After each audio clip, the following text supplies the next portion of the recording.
Sometimes miracles don't arrive wrapped in light. Sometimes they crawl out of darkness, trembling and broken, barely recognizable as hope.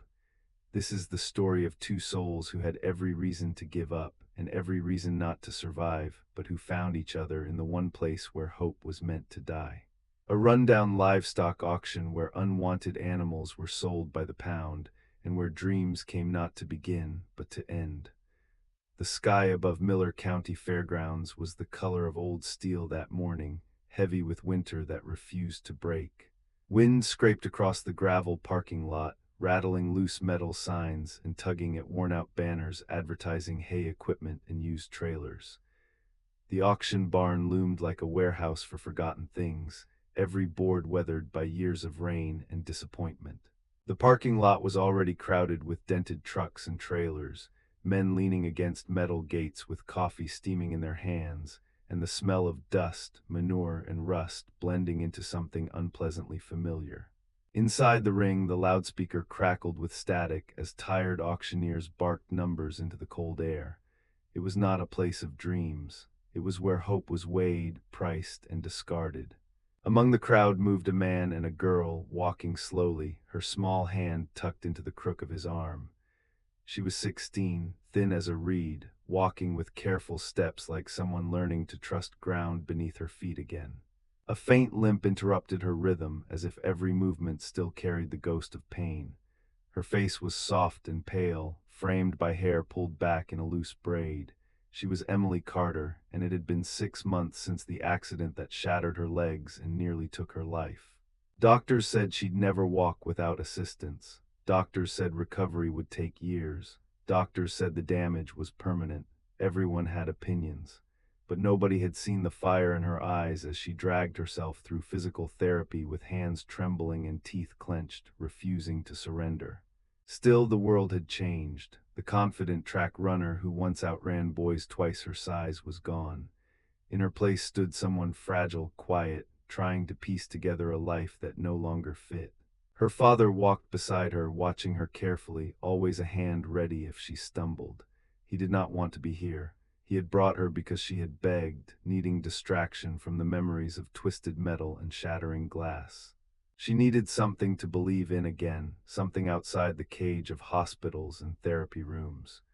So he agreed to bring her to the livestock auction, imagining it would be a harmless way to pass a Saturday morning. But nothing could have prepared either of them for what they were about to find. Inside the main arena, animals moved in and out of the ring with mechanical efficiency. Sheep, goats, tired old riding horses with sway backs and resigned eyes.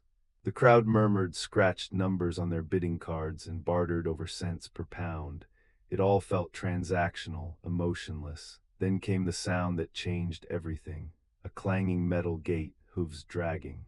A hush rolling through the stands like a wave pulling back from shore. The announcer's voice stuttered as if he even hesitated to bother speaking. Lot number 62 entering the ring. Silence thickened, settling over the arena with uncomfortable weight.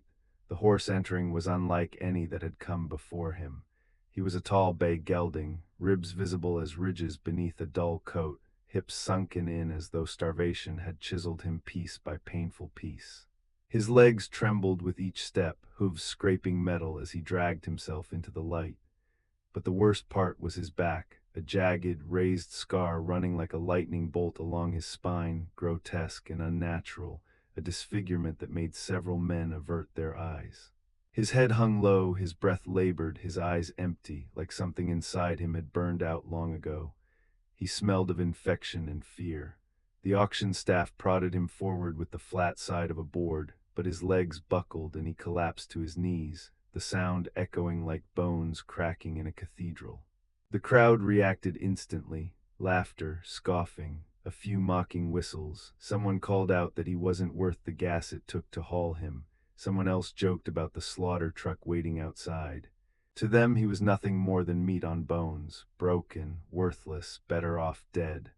Emily felt the sound like a blade against her skin. She stood frozen, unable to look away. The gelding struggled, front legs shaking violently as he tried to stand. He slipped once, twice, and then finally rose, chest heaving, sweat darkening his coat. every muscle trembled from effort. His ears flattened as voices rose around him. He glanced at the crowd with one eye, a single eye black and haunting, holding something not quite alive but not quite gone. And in that moment, Emily understood.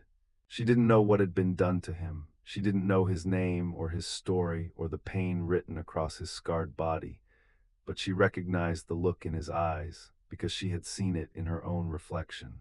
The look of someone who had already given up, someone who was done fighting, someone who was tired down to the bones.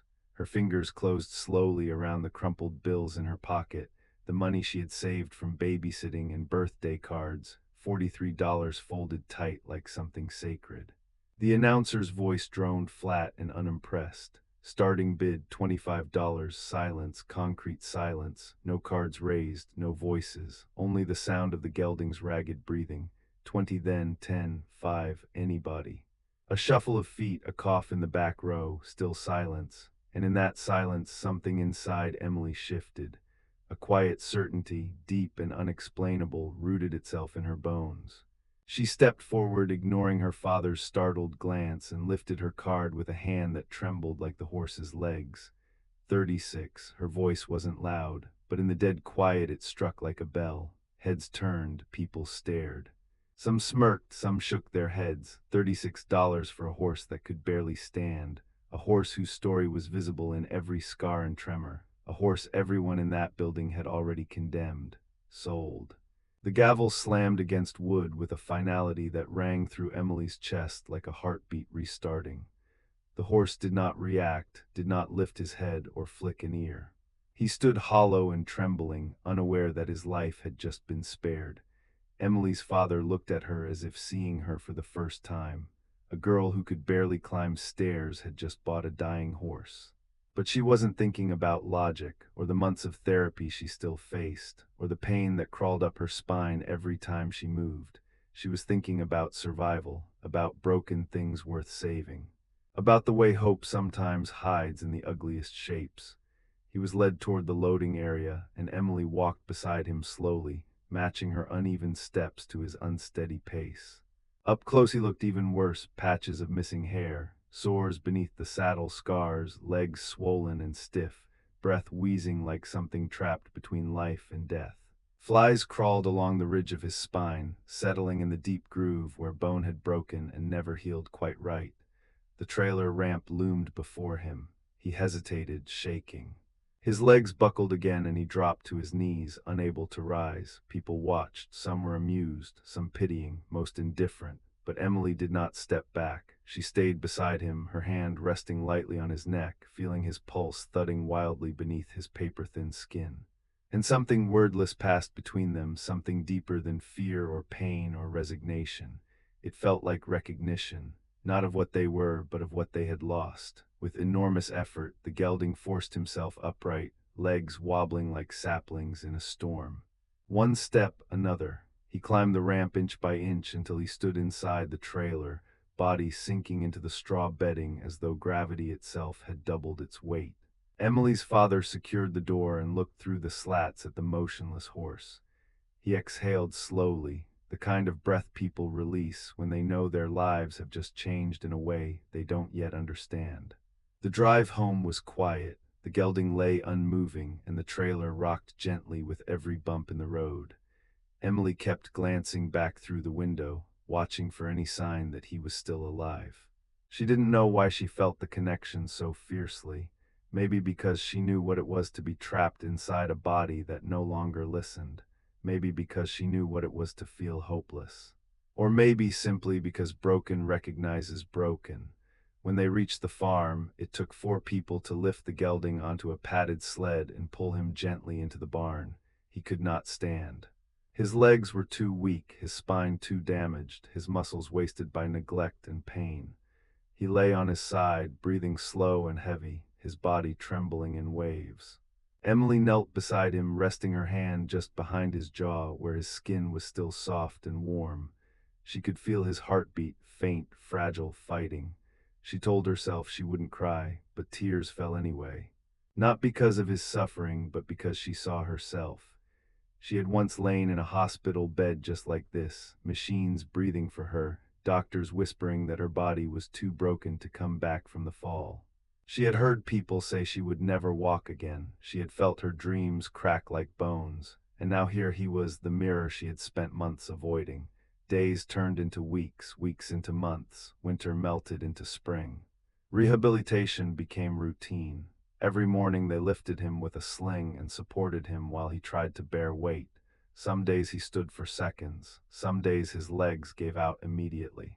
Every day was a battle against gravity and pain, and Emily was there for every moment. Her own therapy ran parallel, hours of stretching, strengthening, relearning how to move in a body that no longer belonged to her. She pushed herself until sweat soaked her shirt and tears blurred her vision. When she wanted to quit, she looked at the gelding and remembered she was not alone. They healed side by side, two wounded warriors in the same war. Slowly, impossibly, changes emerged. His eyes grew brighter. His appetite returned. His coat thickened and gleamed in the spring light. He began lifting his head, then shifting weight, then standing unassisted for half a minute, then longer. Her steps grew surer, her limp softened, her muscles strengthened. She learned to trust her legs again. They rose together, they fell together, they learned pain and patience together. Summer arrived, and with it came a community therapy event where local rehabilitation centers showcased recovery stories. Emily's therapist asked if she wanted to show the gelding, now named Chance because he had been given one. She agreed, though fear fluttered in her chest. At the event, a crowd gathered around the arena, watching as animals and people demonstrated their progress. Chance stood supported by Emily's father and a handler, legs shaking violently.